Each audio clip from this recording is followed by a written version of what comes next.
Hello and welcome to Sunday Politics. Will the new Labour government help to deliver a significant reset in Anglo-Irish relations? We'll ask the Taoiseach, who joins us live from Dublin.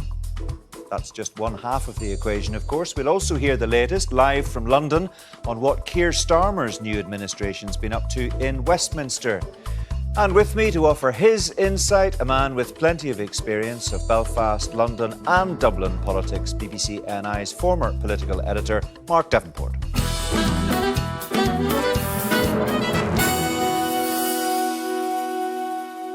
The new Prime Minister is due to host the Taoiseach at Chequers later this week. It'll be the first face-to-face meeting between the two leaders since the election, and I'm pleased to say Simon Harris joins me now live from government buildings in Dublin. Thank you very much for joining us, Taoiseach. The big news overnight has, of course, been the attempt on Donald Trump's life at an election rally in Pennsylvania. What is your reaction to what happened? Of course, what we've seen happen in Butler, Pennsylvania has been truly shocking. I'm relieved that President Trump is secure and well. And of course, my thoughts are with all of those who've been injured, and most particularly with the innocent spectator who has been killed. Political violence must always be condemned, always be called out. And I must say it is quite alarming, the rise that we're seeing in political violence across the world. It's only weeks since my Slovakian counterpart had an attempt on his life as well. I should say, I think one glimmer of hope we saw last night in what were very, very chilling moments was the fact that two fierce political rivals, President Biden and former President Trump, did speak. It's so important that happened. It's so important that political violence is condemned. And of course, I want to send former President Trump our very best wishes, and his family and all of those who were caught up in this horrific, heinous criminal act last night. You are right, of course, that the two men did talk on the telephone shortly after the shooting took place. But I just wonder, nonetheless, how concerned you are that the incident in the longer term could potentially further toxify the presidential race that's underway between Mr. Trump and President Biden.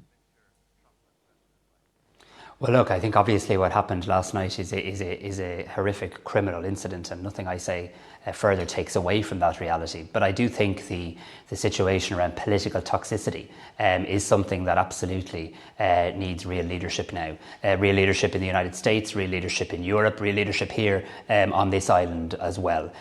We must dial down the rhetoric when it comes to demonising political opponents. It is so important that we work out a way of engaging and robustly debating issues without dehumanising people. Of course, I don't know enough about the background or circumstances of last night, but what I absolutely do know is that political violence has no place, and that what happened last night is absolutely unacceptable and must be condemned by all, and is certainly condemned by me. Just moving on, Taoiseach, to relations on this side of the Atlantic. We have a new government now in London, of course. The Taoiseach met Hilary Benn on Thursday. You spoke to Sir Keir Starmer on the phone already, and you're due, as I mentioned, to meet him at Chequers on Wednesday. Are you hopeful that this will reset relations between the two governments? I'm very hopeful, and as I have said in recent days, I think the next generation would not forgive us if we do not take this opportunity to reset Anglo-Irish relations. The last number of years have been turbulent. They've been difficult. Your viewers don't need a history lesson in terms of all of the challenges that arose from Brexit, the political vacuum in the north. I believe we now have leadership in Northern Ireland, in the First and Deputy First Minister, in Dublin, in myself and my government, and in London, in Keir Starmer and his government, that absolutely want to fulfil the full potential of the Good Friday Agreement. Prime Minister Starmer and I have a unique role as co-guarantors of the Good Friday Agreement. It's so important that we take that really seriously. I know Keir Starmer does, and I do believe that our engagement on Wednesday at Chequers is the first opportunity to begin to explore what reset actually looks like in a practical sense. But the fact that we've spoken so quickly, the fact that we're meeting so quickly, is, I think, a very good indication of how seriously we're both taking this moment of reset. And I certainly intend to step up and bring my own energy and attention to this, because there's so much potential now that we can actually make good for people on this island and across these islands, and we must do that. So you are confident then, are you, that these early moves are about more than just optics? I mean, from the initial conversations you've had, do you think the new administration in London will work more in partnership with Dublin than the previous administration did?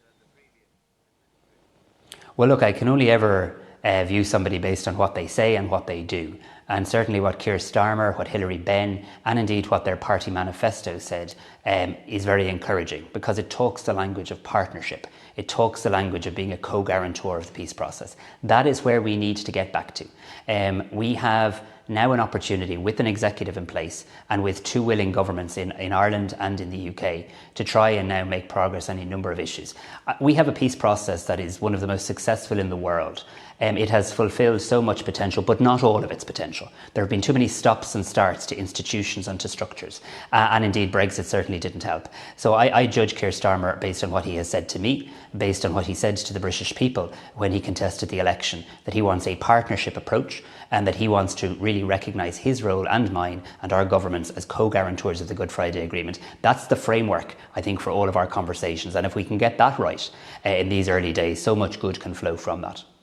So you're positive, you're striking a positive tone on the programme today, but I'm sure you are in no doubt that there will clearly be challenges ahead. I mean, one issue which has prompted a lot of tension between the two governments, of course, and you don't need me to tell you, is that of legacy. The Irish government is taking legal action against the UK over its decision to offer immunity for Troubles-era crimes. In its manifesto, the Labour Party pledged to abolish the Legacy Act. If you think Labour is sincere about axing that legislation, will you, perhaps as an act of good faith, drop the interstate case against the UK? I think we have to take this step by step. I absolutely believe the British Prime Minister to be sincere, and I heard his words this week in relation to that. I also heard Hilary Benn's comments as the new Secretary of State for Northern Ireland. But we do need to take this step by step. The Irish government never wished to find itself in a position where it was taking an interstate case against its nearest neighbours. And again, without going through the history, we arrived at that point because there were no political or diplomatic avenues left available to us. I now agree with Keir Starmer that the Legacy Act is not the way forward. All parties in Northern Ireland, they don't unite on much, but all parties in Northern Ireland share that view too, as do victims groups. So I do hope now, as Prime Minister Starmer and I begin to engage, we can have that conversation about what next. How do we get into a structure to address legacy? We all know legacy is complex. We all know legacy is painful. That's not a reason not to address it. And you must always keep hope for justice alive. You can never extinguish that hope. And you must always take a human rights approach to these issues. And indeed, any way forward has to be grounded in the Good Friday Agreement and the Stormont House talks. So let's take this step by step. We don't want to be in a position where we have an interstate case against the UK. Let me be clear on that. I take Prime Minister Starmer at his word, but we do obviously need to see what are the next steps and then how we respond accordingly. Casement Park, Taoiseach, is also another challenge for both governments, I would suggest. Hilary Benn has described it as one of the most pressing issues facing him as the new Secretary of State. Your government's already, as we know, committed £40 million towards the redevelopment. We're yet to find out precisely how much London is going to put into the pot. But if this is about money, is the Irish government open to allocating additional funds to make sure that Casement Park happens and happens properly, ideally in time for the Euro 2028 finals? In principle, we are, but I think we have to take a little step back here. The Irish government, as you rightly say, has already committed funding to Casement. I really want to see this developed. I note the very encouraging words from Secretary of State Benn this week that Casement Park will be built, will be developed one way or the other, I think was his phrase, that we will get there. The question now is one of timing. I think it would be a huge missed opportunity if we had a situation where the Euro 2028 was being hosted across these two islands and then we couldn't see games played in Northern Ireland. I'd really like to see that happen, and I'd like to work constructively with Prime Minister Starmer and with my colleagues across government, with the Northern Ireland Executive, the GAA and others to see how best to move forward. So of course this will be on the agenda when I meet Prime Minister Starmer this week. We have, as you say, already pledged money. We need to obviously work out where the position of the British government is. And I understand, in fairness, they've only taken up office. And the fact that Hilary Benn has described this as you say, one of his most pressing issues does indicate how seriously they're taking it.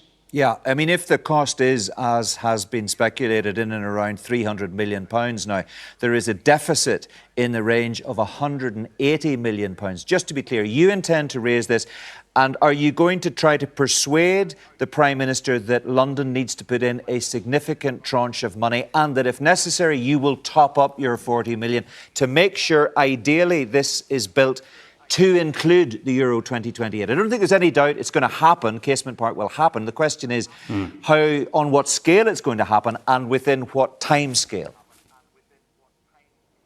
Well, look, I think one of the key ingredients to a great reset is that Keir Starmer and I speak directly as opposed to through the media. And I know that can be frustrating at times. I think it's really important that reset shows a respectful engagement where you talk directly with your counterpart. Look, what I know is this. The British Prime Minister's Secretary of State showed commitment to the project this week. That is very welcome. The government I lead has shown commitment to the project as well. And certainly when I meet the British Prime Minister on Wednesday, I'd like to explore further what that means in terms of next steps, what that means in terms of timelines, and potentially what that could mean in terms of quantum, in terms of meeting the cost of the project. The Irish government won't be found wanting. We haven't been found wanting. We're very supportive of this project, but we need to have conversations to understand where the British government's head is at on this matter too. You've been in office, Mr Harris, now as Taoiseach for just over 3 months. Your government has a further 9 months left of its term. Ministers have repeatedly said the plan is to run that full term. Are you tempted to go to the country early? I'm not. And look, I'm not surprised you asked this question, because I get asked it on a very regular basis, and that's fine. But my position, and indeed the position of my coalition colleagues, is that this government should run its full term. We have a major body of work to do, including delivering a budget in the autumn, overhauling our own planning legislation. And quite frankly, the issues we're discussing now are extraordinary priorities for me. I believe it is my solemn duty as the Taoiseach of this country to help bring about that reset in Anglo-Irish relations. And I intend to deploy significant energy and attention to that cause, and indeed to the interpersonal relationship between myself and Prime Minister Starmer, from which I believe so much good can flow if we get that right. So, of course, there'll be an election in Ireland in due course. I'm very much looking forward to it, but my position on the timing hasn't changed. Yeah, but you can see why I asked the question, because Sinn Féin has had a double election difficulty in the Republic of Ireland recently, with the European elections and the local government elections. Performed very strongly, much more strongly here in Northern Ireland in the general election, of course. But your poll numbers in Fine Gael are very strong. Sinn Féin's are at their lowest point in recent years. If you see yourself as a Taoiseach in the longer term, does it not make sense for you to go now from a position of strength rather than risk Mary Lou McDonald and her team being stronger in 9 months' term, and you maybe being shown the door? Well, look, I have a bit of an old-fashioned view for a young politician in terms of politics. I believe if you come to work, you work hard and you deliver for people, then when you have an election, they might vote for you. I'm less than 100 days as Taoiseach of Ireland, and I intend to show the people of this country that every single day when I come to work with my colleagues across the three parties, we deliver for them. I don't naturally buy in to this theory that a little bit of time will make Sinn Féin resolve the various challenges that it now has with the Irish electorate. But I do believe that a little bit more time can help me show the Irish people what the next 5 years could look like were I their Taoiseach. OK, got to leave it there. Really appreciate you taking the time to talk to us today. Taoiseach, thank you very much indeed. And we will keep a very close eye, of course, on that meeting between the Taoiseach and the Prime Minister at Chequers on Wednesday. Let's get some analysis of what Simon Harris has just had to say from BBC Northern Ireland's former political editor, Mark Davenport, who's alongside me. Let's just talk, first of all, about what Simon Harris had to say about last night's attack on Donald Trump. What did you make of his? I mean, it was clear condemnation of the attack and concern for the future of democracy in the United States. Yes, well, I mean, we're a part of the world that knows all about political violence, and we've had a lot of help from the Americans down through recent decades in trying to put that behind us. So it is obviously shocking to everyone to see the possibility of political violence becoming a more widespread thing in the United States. Joe Biden said this was unheard of course, in American history. It is far from unheard of. You can think of the attempted assassination of Ronald Reagan or JFK or Bobby Kennedy, or even going back to Abraham Lincoln. But the hope must be, of course, that this will give the various factions in America a pause for thought and to cool things. But it's entirely possible, of course, that the rhetoric will be heightened on both sides as a result of this. Yeah, and that is the danger, isn't it? I mean, you worked for a time as the BBC's UN correspondent in New York. You were over and back to America as part of your role as political editor here over many, many years. So you know the American political system very well indeed. What kind of impact do you think this attack's likely to have on the presidential election campaign? I mean, the Taoiseach talked there about the importance of the two men, Biden and Trump, talking afterwards, but you can see how their supporters already are upping the ante in the wake of what happened. Well, yeah, Republicans are already saying that Democrats are to some extent to blame because of their recent attacks on Donald Trump's character. It will make it more difficult for them in the immediate future now, the Democrats, to double down on those kind of attacks. We saw President Biden moving within the space of a few hours from talking about Trump and quoting a judge saying he was a racist to suddenly talking about Donald and saying that he was intending to speak to him. And I think that conversation's already happened. In the short term, the fact that Donald Trump has survived this, that he looked so defiant, I think it's got to be a boost to his campaign. And the Democrats have been looking around to see if there's any kind of possible last-minute alternative to President Biden to take him on. And you almost think that almost whoever they put up against Donald Trump at the moment, he appears to be on a roll across the nation, and in particular in those swing states like Pennsylvania, where this assassination attempt took place. As far as Anglo-Irish relations are concerned, the Taoiseach had quite a lot to say about that. I mean, he was very positive about this reset, and he used the word reset on a number of occasions there, between the United Kingdom and the government that Simon Harris leads. No question about that. Yeah, I mean, he is clearly looking forward to a much more cooperative relationship with Keir Starmer than successive Irish Taoiseach have had with the Conservative Prime Ministers that they've come up against. He didn't say, for instance, that they're going to drop their interstate case against the UK government, but I think that's probably only a matter of timing, because the indication is that Keir Starmer and Hilary Benn will drop the Legacy Act, and it would appear logical, therefore, that Dublin would drop its interstate case. And it was also very interesting that he seemed prepared to work with the UK government on Casement Park and potentially up the amount of money that Dublin will put into the pot. Yeah, he certainly didn't walk away from that suggestion. I mean, certainly no numbers mentioned, but it's not off the table. Yeah, it's clearly something that he would like to see happen within the timescale of the bid for the Euros. That said, £300 million is a lot of money, particularly to the UK Exchequer, which has been in more of a difficult financial position recently than the Irish Exchequer. So it may be a case of him having to meet them more than halfway, but we'll see what's feasible. Yeah, there are all kinds of pressures, of course. I mean, the front page story on the Sunday Independent today is a call from one of his ministers that Ireland double its defence spending to £3 billion a year. So there's a lot of money in the Irish Exchequer, but there are a lot of demands on that money. Yeah, well, I mean, there's a lot of pressures around in the international scene, and we're going to see a meeting in England in the middle of the week of the European political community, which brings Ireland together with other NATO members. And there's going to be a lot of talk about security cooperation. The question is, what will Ireland do in the future? And it's interesting that it's a Fine Gael minister who's talking about more than doubling the defence budget for Dublin, even though there's nobody who's yet talking openly about abandoning the long-held neutrality of the Irish state. Yeah, certainly very interesting and something to keep an eye on in the future. Just finally and briefly, I mean, you have to ask the question about whether there might be an early general election or not, but you asked the question knowing he's unlikely to give very much away, and he didn't. He didn't. Using a cricketing analogy, he was playing a straight bat, but that's the case with all leaders, as you know, until you actually see them in front of Downing Street in a soggy umbrella or whatever. They will always, or in front of government buildings in Dublin, they will always keep their cards close to their chest. Yeah, well, we'll see what happens. Mark, for now, thank you very much indeed. We'll talk to you a little bit later in the programme. Now, let's head to London to get the latest on the first week of the new Labour government. Lucy Fisher from the Financial Times joins me now. Lucy, welcome to the programme. Keir Starmer's already said he's appalled by the attack last night on Donald Trump. How is this development, do you think, likely to play for the new Labour administration?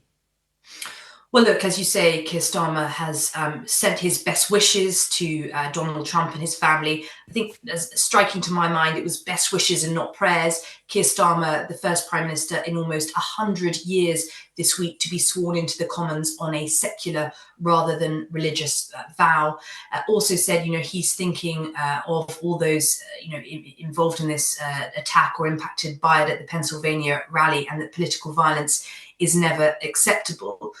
Keir Starmer has been at pains to say he is willing to work with, whoever is in charge in the White House in the United States. Of course, in the past week, he has just met Joe Biden for the first time.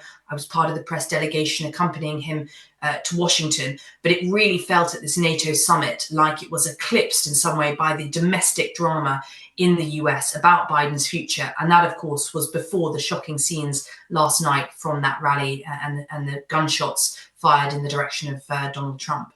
Yeah, it's going to be a challenge for sure, because we know that there is the potential for further toxification of this campaign, as we've already been discussing. I mean, we know the Biden team are working hard to pull their election ads from the airwaves as soon as possible. We know the Trump camp suggesting Joe Biden's recent comments about the former president perhaps contributed to what happened. Do you think that Keir Starmer will want to play a role in trying to dampen down some of the toxicity in that campaign, or will he simply stay out of it? Look, I think he'll want to sort of stay out of it and not be seen to interfere in the domestic, particularly a political campaign in this election year in the US. But I certainly think, given in the UK we've had the appalling murder of several MPs in recent years, Joe Cox, Sir David Amess, that I think, if asked, Sir Keir Starmer may talk about, the danger to politicians in politics and the need across the Western world, across the world in general, to guard against political violence. So I think that is the sort of sense in which he might weigh in on the subject. Lucy, let's talk about that whirlwind first week in office for Sir Keir Starmer. You mentioned his visit to the United States at the start of last week. You were on the plane. In fact, you were sitting beside him on the plane at one stage. Just give us a sense of what he's been up to over the past 7 days and the pressures that he is now under as a global world leader. Well, look, I think in many ways it was a brilliant opportunity for Keir Starmer within 5 days of winning the election to be jetting off to Washington, have his debut on the world stage. And certainly many diplomats I spoke to said there was a sense of stardust around him. He was treated like the golden boy among leaders for just having, won this famous victory, this huge majority. And some of the other NATO partners were sort of asking him, how did you do it? What's the secret to winning big? And I think there's also this sense that he's bucking a trend, for a centre-left leader to win and win big seems to be against the grain of, us seeing, for example, the hard right on the march across Europe, and many of the incumbent leaders very concerned, looking over their shoulders about that. Of course, he was discussing kind of important foreign policy matters around Ukraine, the central issue at NATO, also talking the margins about Gaza. And of course, he made no secret of trying to use this summit to meet with European counterparts to start discussing the need for stronger, deeper UK-EU relations. And of course, he'll be able to follow up on that this coming week when he'll be hosting the European political community, this grouping of 50-odd nations in the wider European neighbourhood, at Blenheim Palace in Oxfordshire. So it's been a very foreign-themed kind of first fortnight of his prime ministership, what will be by the end of next week. But he did also use this trip to Washington to try and lay some of the groundwork for blaming the previous Tory administration for some of the nasties in his in-tray. And in particular, he drew attention to the prison's capacity crisis, saying that that was a lot worse than he had even expected, and that it was a pretty shocking situation. There are a lot of issues for him to be dealing with, a lot of plates for him to spin, as is always the case with a British Prime Minister. You do have to think, sitting here, that Northern Ireland is going to be pretty low down his list of priorities. I mean, do you think, for example, that repealing the legacy legislation is likely to make its way into the King's speech? Let's see. As you say, there's lots of competing priorities. He will be well aware that, given his personal poll ratings were not the strongest, given that this big majority he's won seemed to be driven in large part by anti-Tory sentiment rather than specifically pro-Labour feelings among the electorate, he'll be looking for big wins, kind of the measures with the broadest appeal to the electorate. On that basis, it may not be that that measure makes it into this first King's Speech. However, as a former lawyer, someone who has this sort of sense of, the right and wrong of kind of justice measures in particular, I think he will feel a personal commitment to ensuring this does happen in the first 5-year Parliament, as he promised on the campaign trail. OK, Lucy, good to talk to you as ever. Thanks very much indeed for joining us. Let's just have a final word with my guest of the day, Mark Devonport. We've talked about a significant reset. It's interesting to hear Lucy reflecting on the challenges facing Keir Starmer now as a global leader dealing with big issues like NATO, like relations with the United States of America, Britain finding its place in Europe again, and then dealing with Northern Ireland and that reset in Anglo-Irish relations. That's an awful lot for one man to be doing at the same time. It's quite a lot on his plate, but in terms of Northern Ireland, I think he's got a sort of reasonable handle on the issues because of the time that he spent here. And I think he may move relatively quickly in relation to something like legacy because he'll want to see that interstate case taken off the board.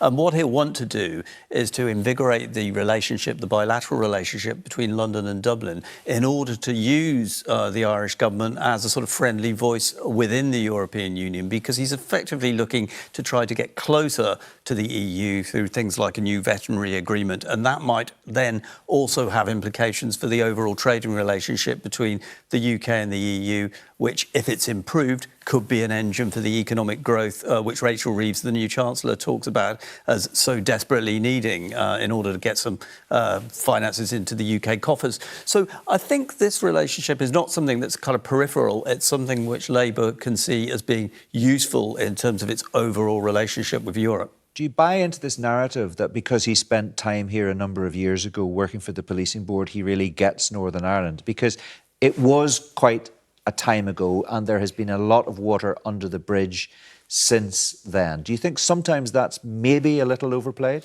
Well, I mean, I think he's got a grasp of what's going on. It doesn't mean that he can't necessarily put a foot wrong. He did put a foot wrong in that initial comment where he talked about having a mandate from all 4 nations. And of course, Labour hadn't stood here in the election at all. Indeed, they don't allow their members to contest elections. So that shows that, he's not necessarily kind of spending every waking hour thinking about this place, given that there's a lot on his plate. But I do think that he could get up to speed quite quickly. He might just be about to be a very lucky Prime Minister. We know he's a huge football fan. We know he said from the outset, if England make it to the final of the Euros, he will be there. We understand he is going to be there. And you're an Englishman. You'll be hoping that England win. I guess a lot of people in Northern Ireland will be too, and some might not be. He could be beaming tonight if that happens. Let's be honest. He and I could both be very happy. It's one of those instances where I say may the best team not win because Spain have obviously been so impressive. But yeah, I've spent more than half my life in Northern Ireland, but I grew up in England in the 1960s, so I spent a long time waiting for that to happen again. Well, we will see. I'll say no more. Thanks very much indeed, Mark. Good to see you as ever. That is all we have time for today. And indeed, until September, The View and Sunday Politics are now on a summer break. But over the holidays, we'll be bringing you a new series of our Red Lines interviews. We've another great lineup of people taking part in those face-to-face conversations, talking about their political awakenings and influences. So you can look out for that from early August on BBC Sounds or wherever you get your podcasts. For now, though, from all of us, thanks for watching. Have a good summer. Bye-bye.